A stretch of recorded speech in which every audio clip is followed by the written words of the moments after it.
Hi beautiful thinkers, welcome to Temi's Beautiful Thoughts. Temi here, Temi. So I forgot again to film an intro for the video you're about to see. The video is basically me talking about some things about the beauty community that frustrates me.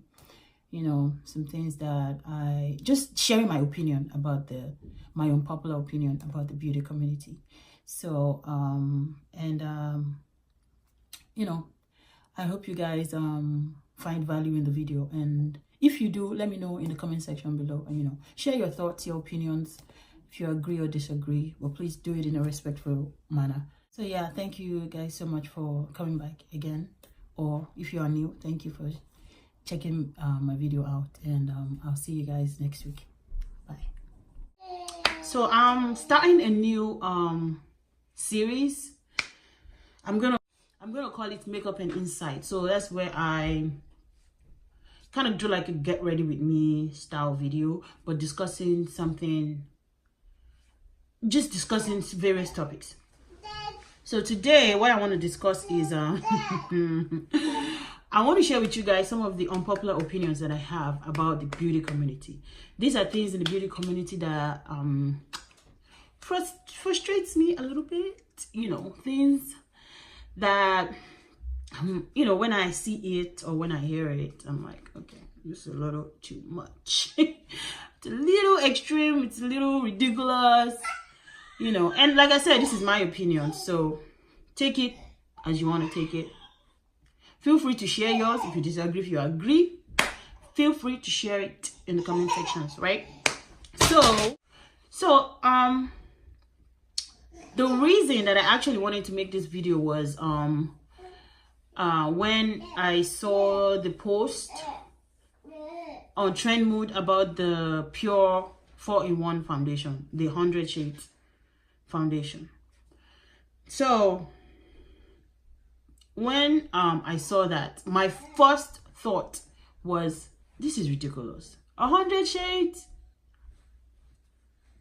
The first thing that came to my mind was, this is ridiculous. They're just jumping on the trend because it is profitable to be inclusive, and I put inclusive in a quote. I'll let you guys know why. It's profitable, and I wonder, you guys are a business, why didn't you figure out that inclusivity was profitable years ago? You should have been doing your market research to know that if you expand the shades, that people would buy it. Like, why are you just all of a sudden realizing that now? Because people of color have been voicing and been very vocal, especially the ones on YouTube. So all of a sudden now, their eyes is open.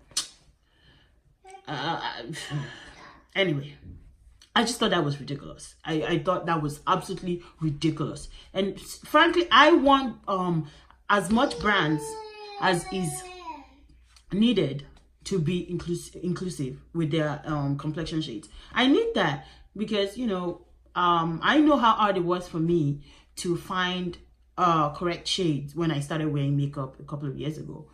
I went through so much wrong shades from the drugstore.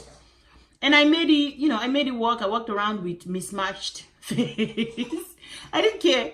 I kept working at it until I was able to find something now, multiple things now.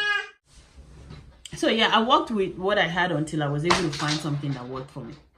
Took me some time, and I acknowledge that a lot of the progress that has been made is because influencers were vocal, about brands not being inclusive, and I sincerely appreciate that. But because they were vocal, now a lot of us can find shades in multiple brands.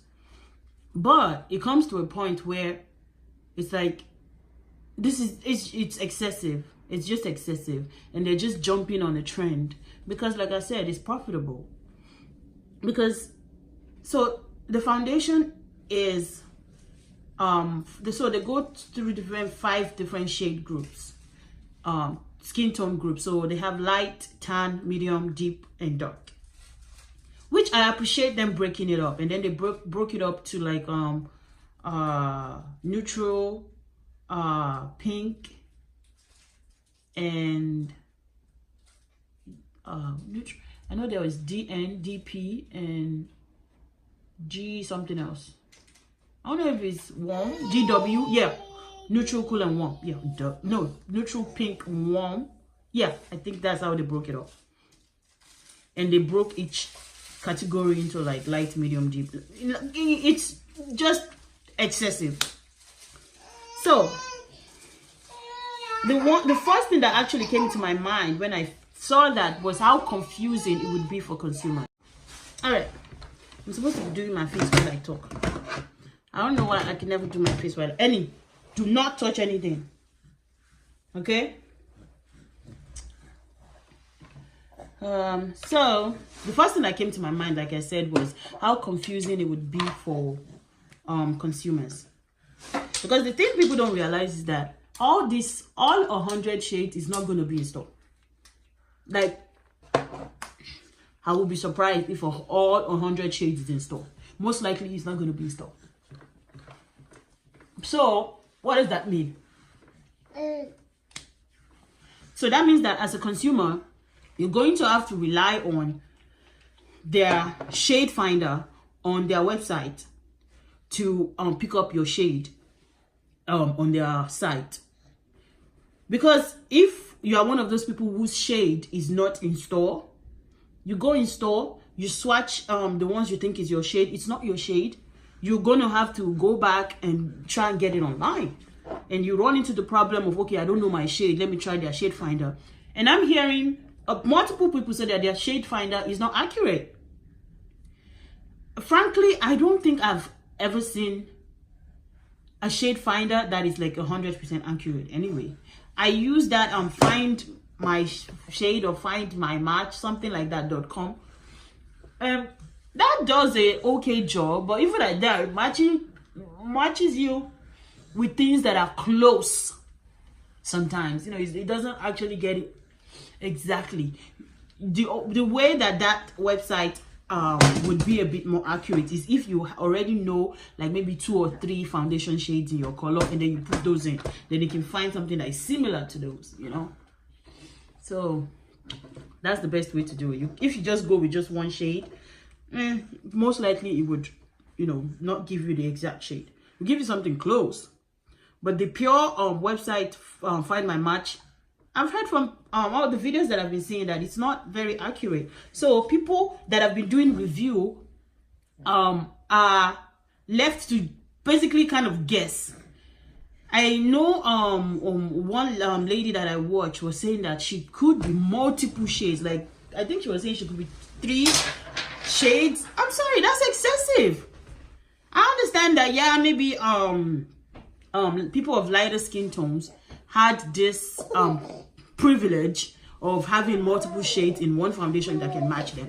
That was excessive too. It was excessive. It's not necessary to. Okay, the way that I see it is and you know, we have limited resources in this world. Okay, limited raw materials, minerals, and whatever it is they use to make foundation.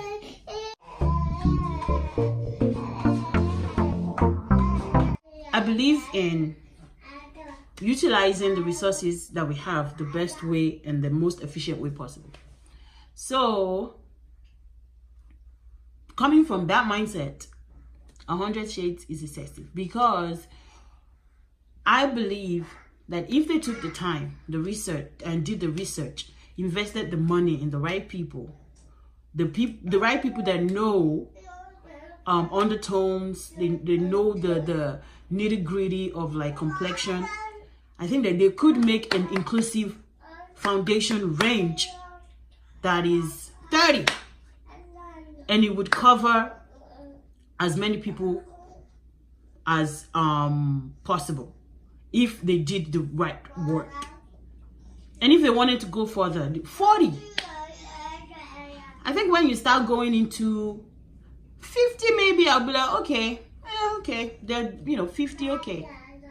When you start getting 60, 70, 80, 100, it's just like, at that point, I feel like they're just doing it so that people can say they did it. And people can be like, oh yes, if Pure did that, they could have probably done it. No, not probably. They could have done it with like 40 shades. And here's my mentality, right? I do not believe that every company that makes complexion products need to have an extensive shade range. I don't believe that they do. There is no industry that works that way. No industry caters to the entire population of their consumers. They always carve out their target audience, and then they focus on that target audience, and they focus and they make sure that they are giving that target audience what they need.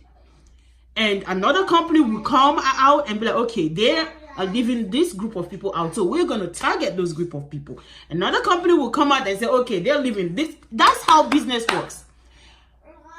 McDonald's, Burger King, all these fast food restaurants, KFC, Chick-fil-A, they're all targeting people that eat, right? But they're not all targeting people that eat the same things.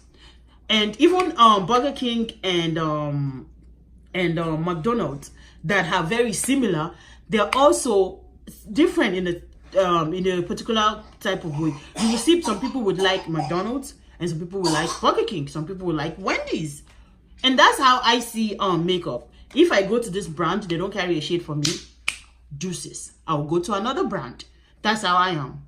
As long as I can find a representative of the whole market that caters to me, I'm fine. I don't need every single cosmetic brand to cater to me, and it's unrealistic to expect it.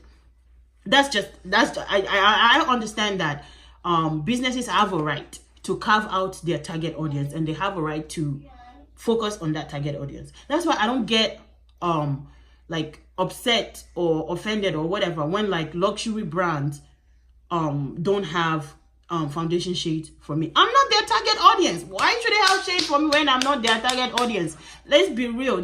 These people know who their audience is. Okay, it can be argued that in some ways they have been missing a subsection of their audience, which is darker skinned people. In some ways we no, not even in some ways, we can argue that. But even at that, even luxury brands, there's going to be some luxury brands that would focus only on a particular target audience, which might be Caucasians. There's another that might focus on deep skin women of color. There's another that might focus on older women. You know, that's how I understand that that's how these businesses work, and I don't knock them for it. Okay, what we were knocking them for was that all of them were acting like women of color were not a part of the beauty community. Like all of them, it was a very few of them that were catering to shades for us. But today, that's not the case anymore. We have multiple companies that is now coming out and be like, okay, we messed up in the past, we're trying to do better. But in the case of Pure, they could have done this with 40 shades. They could have been inclusive with 40 shades. And I believe that even a company that comes out with 20 shades can be inclusive if they did the work correctly and they evenly distribute the depth of each of their shades, and they go from the light to the deep and it's evenly distributed. I don't know companies that do that. And I think that part of the issue is that consumers are like really bearing down on because I'm supposed to be doing my face. Oh, consumers are really bearing down on companies to be very, very inclusive, right? So companies on the other hand are like panicking. They're like, oh, what are we going to do? You know, they don't want to be dragged on Instagram and Twitter. I'm using Angel Veil. Guys, help me. I don't know how to do makeup and talk. This is ridiculous. So, because remember I said that they don't carry all the shades and stuff. Even Ulta online doesn't carry all 100 shades. Ulta online only carries 40. Only 40. You have 100 shades, it's still not accessible. I'm sorry. They could have done it with 40.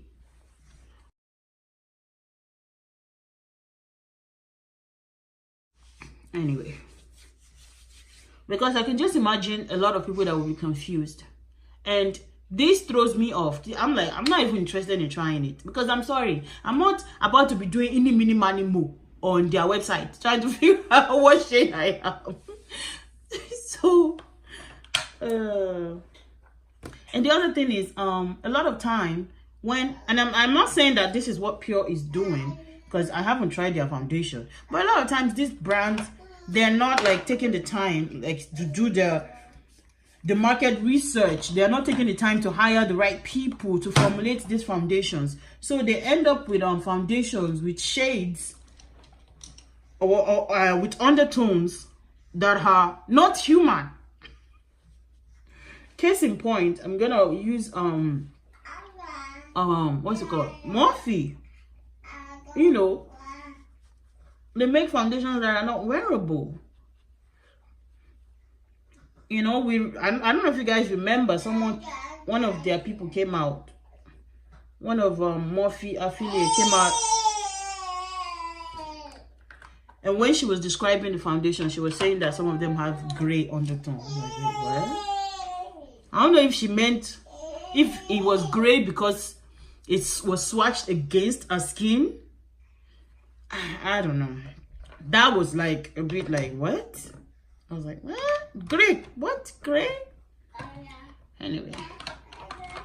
So, I would just like brands to take the time and spend the money more in formulating shades that are wearable. Wearable formula-wise, wearable undertone-wise, you know, just... And, you know, one thing that I wonder is, all these foundations that have like extensive shade range, how many of those shades are actually being bought? Which ones are actually being bought? Which shades are like almost nobody buys those particular shades? That would be interesting to find out, because I think that would let the brands know how they should taper the number of shades that they should be bringing out. Because if people are not buying a particular shade, that means that nobody is, pretty much maybe almost nobody is that shade. I wonder if they do those kind of market research. I was saying that Morphe to me is that brand that is pretentious. That brand that kind of wants people to see them in a particular light. They want people to see them as an affordable, good, inclusive, with good quality brand. And to me, what I see with Morphe is a brand. Yes, they're affordable, but their quality is not where they have put it. They think their quality is like up here. I think their quality is right here. It's not like it's terrible quality, but the few products that I've used, their brushes fall apart. Their eyeshadow, if you want something like for every day, that you're not, you know, trying to like get like a really, really banging look, then their eyeshadow is fine. So, and also their beats to be inclusive, to me it just seems, it comes across as a money grab. Again, it's profitable to be inclusive. Their foundation launch was, I wonder if people are people actually buying Morphe's foundation. I wonder if people, because I don't hear much about it. When it came out, we heard a lot of brouhaha, a lot of drama, but now I don't hear much about it anymore. Anyway, and to round up this part of my discussion, a brand, wait, what was I saying? Brands that have extensive shades don't necessarily, to me, that doesn't necessarily mean they're inclusive. Because for me, for you to be inclusive, to me, you have to make shades that are wearable for people. It doesn't matter that you're making 100 shades if only half of it is wearable, or you're making 60 and only 20 is wearable. To me, that's defeating the purpose. So anyway, y'all let me know, am I being overly critical?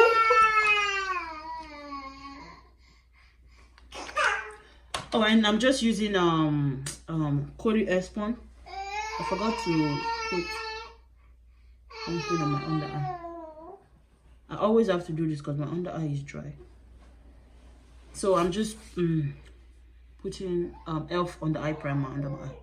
And the powder on my face is Coty airspun. And that helps my foundation stay on longer. Okay, I'm gonna do my eyeshadow in a different video because I want to do I'm filming another video after this. So anyway, the next thing that I want to talk about is this idea of brands copying one another. And it's a big issue in the beauty community, I think, because it's hard to come up with original ideas apparently in the beauty community. So people just copy each other.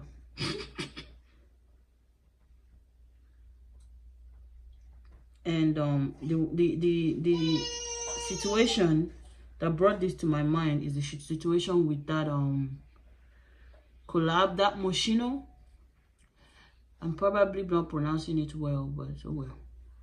Moschino and what's it called? Sephora collaboration that looks a lot like what's it called? Looks a lot like Crayon Case. And to me, you know, when the whole thing was happening, I was wondering, like, why don't a lot of these brands, why don't they like patent their products or their ideas and stuff like that? So I was discussing with some people on one of the groups I am on Facebook, and the lady was explaining how it's actually not an easy thing to what's it called?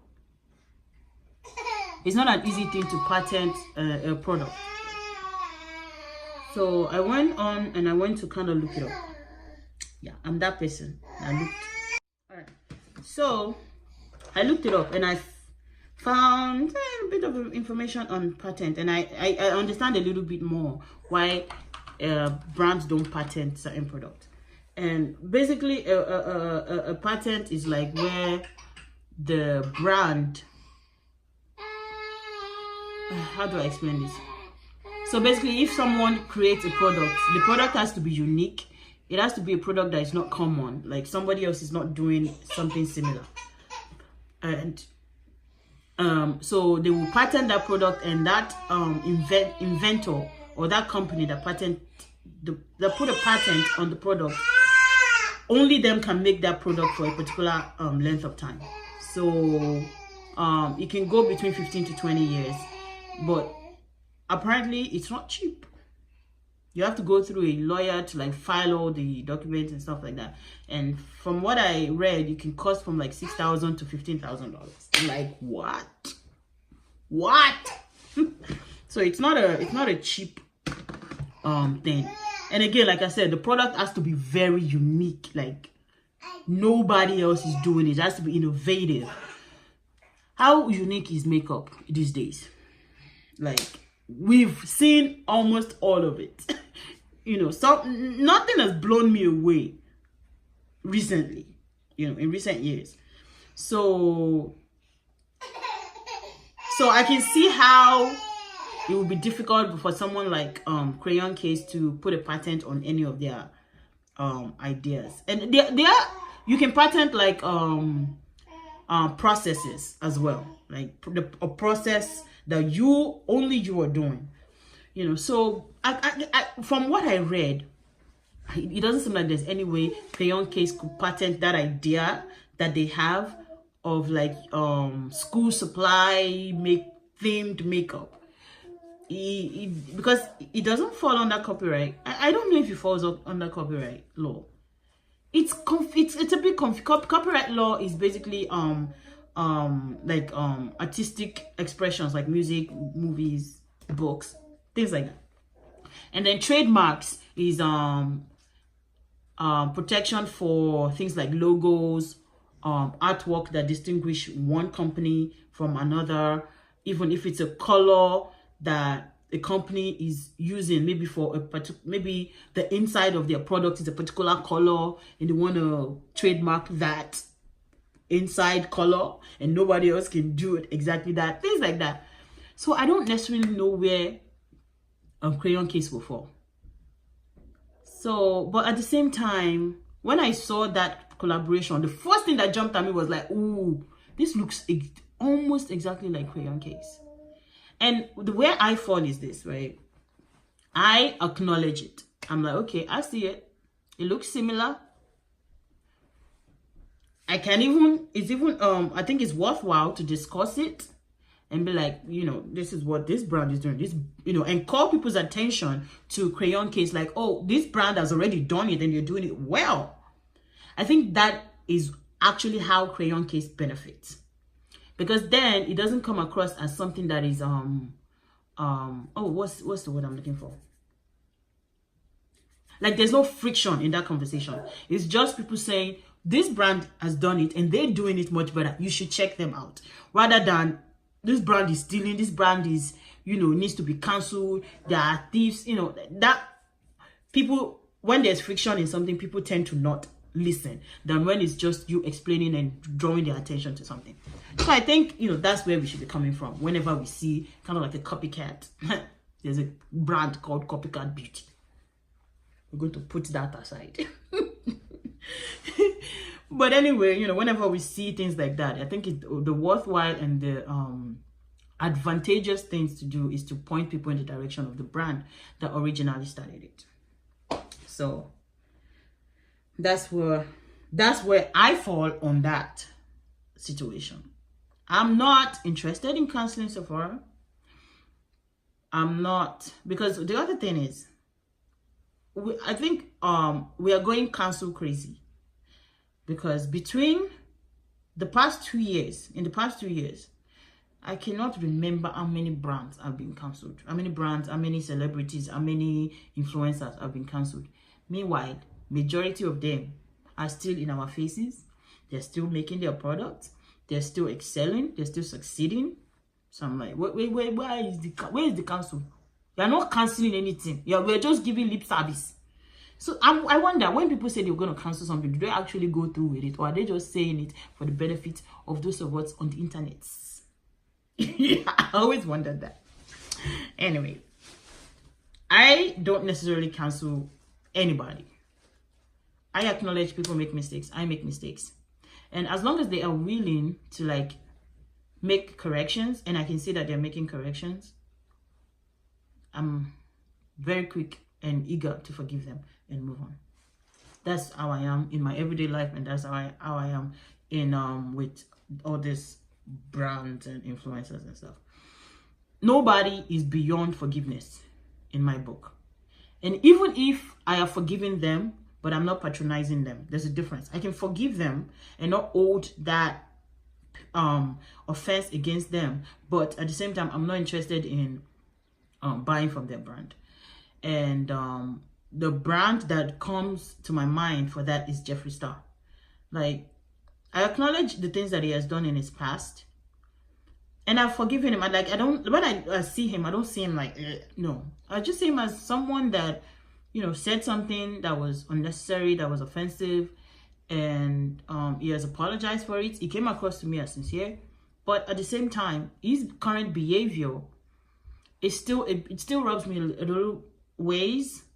And I really hope and pray that he does grow. This guy is not a kid, but I really do hope that he moves away from that antagonistic, that attacking kind of way that he is, because he seems like a very cool person, seems like a very nice person. But anyway, I just use him as an example. There isn't a lot of brands that I make it a point to not support. There isn't a lot. I think it's only Jeffree Star's brand that I make it a point not to support. And I might change my mind in the future. Life is about choices, and, you know, you go from this decision today and then you get more information tomorrow, you change your mind about that decision. That's life. Guys, see me again. I stopped doing makeup. Talk. Anyway, I'm going to go in with my foundation. I'm using Loreal Full Wear today. Did I do my brows? Yes, I did my brows. Yes, I did my brows. And I'm using shade 530. Yeah, 530. Woo! Crowd!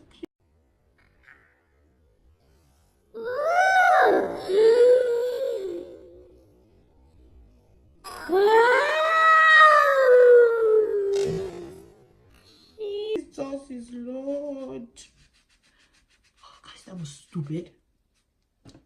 We can wear it like that. So that's where I fall on the copy Kenny.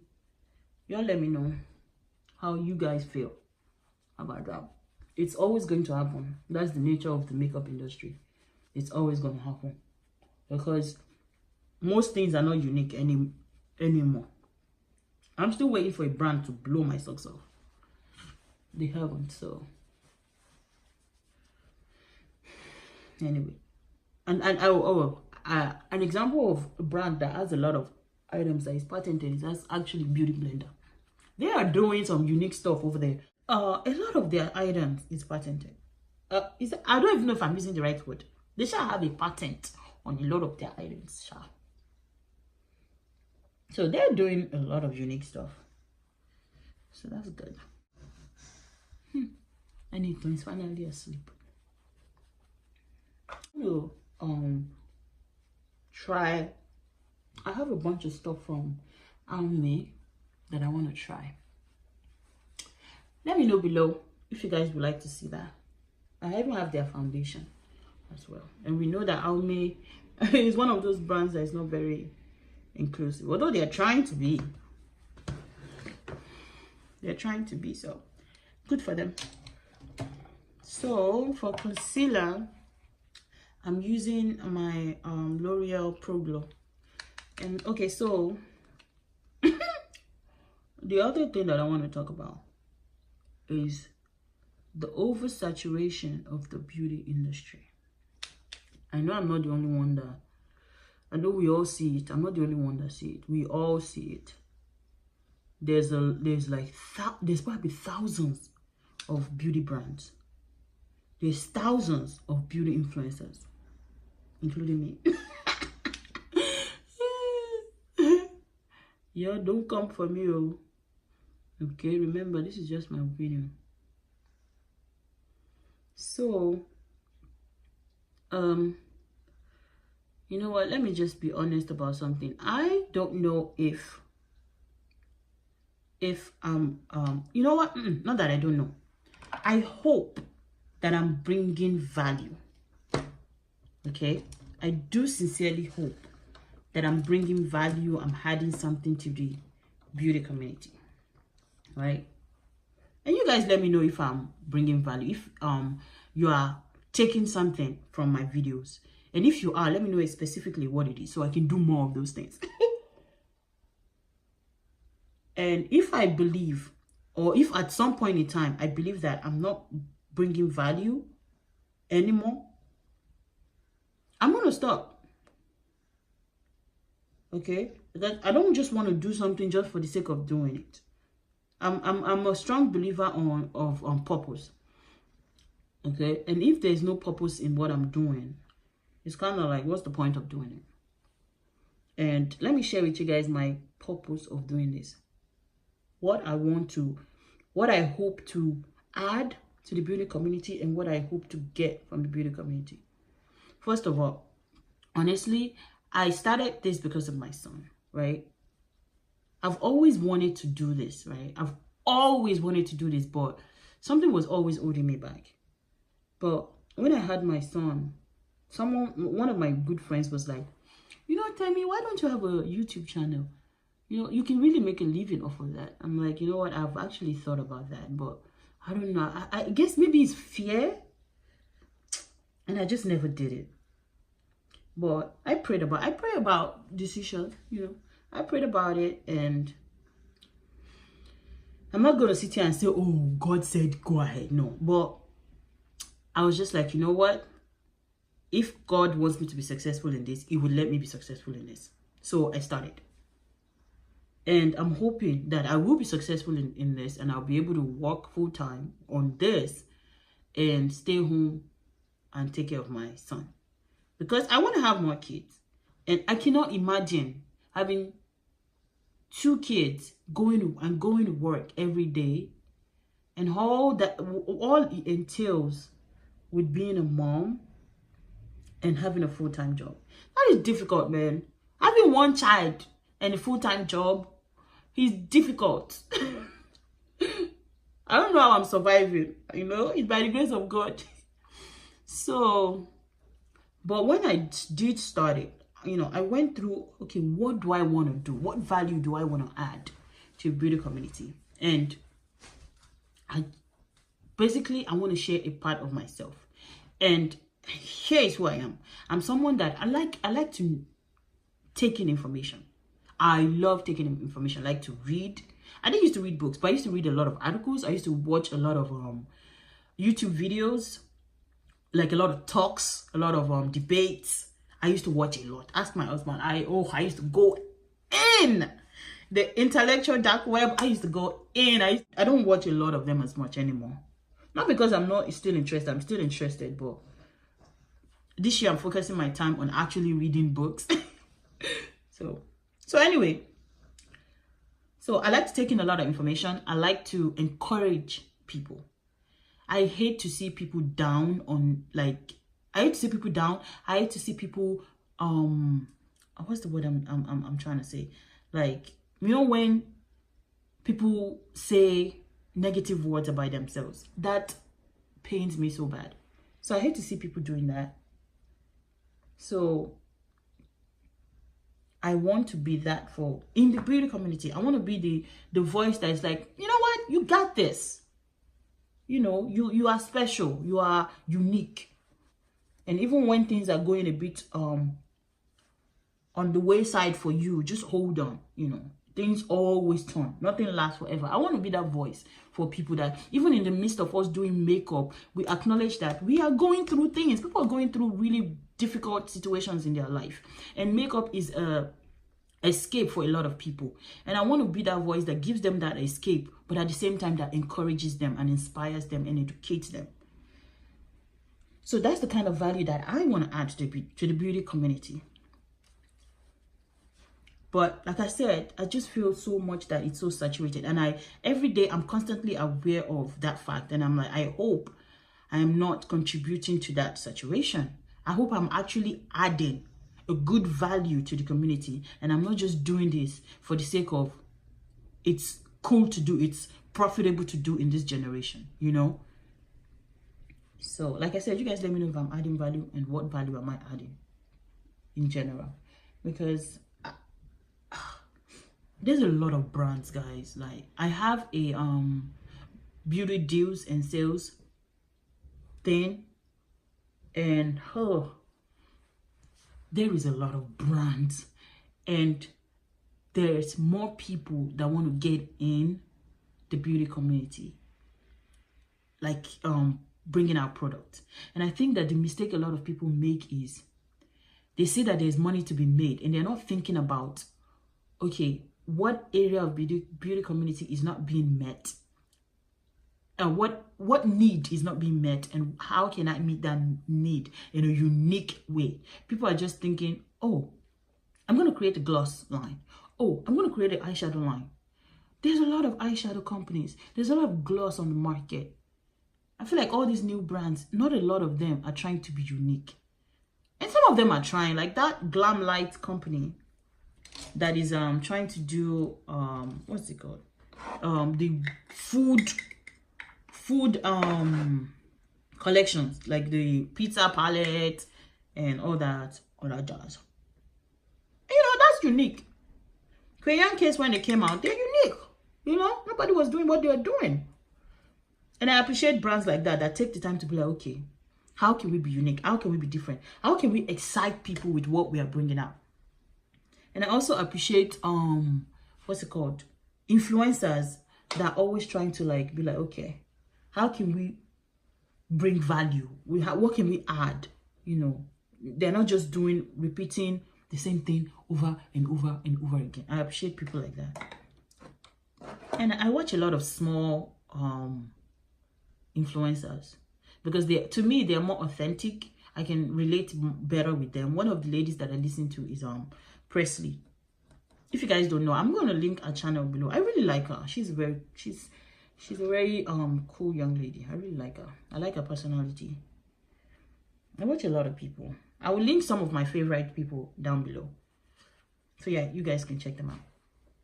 But as I said, my goal always is to inspire, to inform / educate, and to encourage. And I hope to God that I always have that at the back of my mind. Whatever it is that I do, I hope that I always have that. So I'm using the Gorgeous Cosmetics eyeshadow palette, but I'm using that brown. I'm using this brown shade right here. What can you guys see? Right here. As a bronzer. It has a bit of a red undertone. So that's my thought. So I hope I didn't come across as being too like aggressive, but it's just some opinions that I have, and I know that a lot of people will disagree with me. I know that a lot of people love this 100 shades foundation. I don't. They're just confusing me. They are confusing me. Oh, I don't want to go into the store and be like this. No. Okay? And I can't even go into the store safe, because guess what? All 100 shades is not going to be in store. What's the point? It's not even on order. Only 40 is on order. What if my shade is the one that is not on order? What am I supposed to do? Be doing any money more? Catch a tiger by the toe with all your 100 shades on pure website. I'm sorry. You know what? You're probably better off doing that in many money more than using their shade finder. Apparently. Oh, Lord. Okay, so that's it, guys. Those are my thoughts. You guys let me know what you think, or sincerely. Maybe somebody will change my mind. Maybe one of you can explain to me why this 50 shades, I'll be 100 rather, is a good idea. Okay,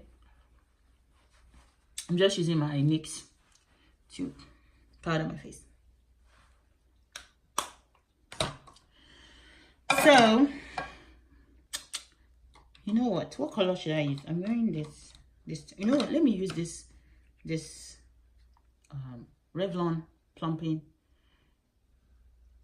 Yeah, it's very, oh my god, it's very glossy. Does this look good on me? I need a lip liner. It's very what's the word I'm looking for? Very oily feeling. Yeah, it tastes funny.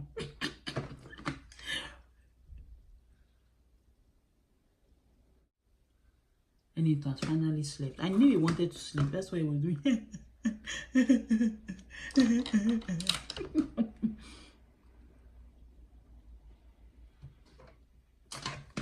So, anyway. So, that's everything, guys. Thank you so much. Thank you. Eshe. Adukbe. That's the only language I know, sorry. I don't know thank you in French. What's thank you in French? I don't know. I can't remember. The people that taught me French when I was a kid, they didn't do a good job, apparently. Clearly. So thank you so much for watching, guys, and I'll see you guys next week. Bye.